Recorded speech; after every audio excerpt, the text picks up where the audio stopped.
মনসা পুজো উপলক্ষে চন্দনাইশে জমে উঠেছে পাঁঠা বেড়া হাঁসের বাজার। নুরুল আলমের প্রতিবেদনে বিস্তারিত। আসন্ন মনসা পুজো উপলক্ষে চট্টগ্রামে চন্দনাইশে পাঁঠা ভেড়া ও হাঁসের বাজার জমে উঠেছে। আগামী রবিবার 17 আগস্ট অনুষ্ঠিত এই পূজায় বলিদানের জন্য দেশের বিভিন্ন স্থান থেকে ব্যবসায়ীরা এসব পশু পাখি নিয়ে এসেছেন। নওগাঁ ডিস্ট্রিক্ট বাড়ি, নওগাঁ। আপনার নামটা কি? আব্দুল মতিন। কয়টা আনছেন আপনি? আমি আনছি 22টা ছাগল। 22টা। কিরকম বিক্রি হয়েছে? বিক্রি হয়েছে আর কয়টা ছাগল আছে?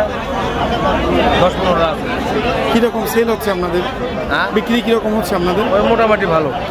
চন্দনাইশ পৌরসভার গাছবাড়িয়া সরকারি স্কুল ও কলেজ মাঠে সবচেয়ে বড় হাট বসেছে। এছাড়াও 2000 রোশন হাট, বাগিচা হাট সহ আরও কয়েকটি স্থানে বাজার বসেছে। বাজারে ছোট থেকে বড় আকারের পাটা 15,000 থেকে শুরু করে লাখ টাকায় বিক্রি করা হচ্ছে। ক্রেতারা বলছেন দাম নাগালের মধ্যেই রয়েছে। বিক্রেতারাও ভালো দাম পাওয়ার আশা করছেন। বিশেষ করে মাঝারি আকারের পাটার চাহিদা বেশি।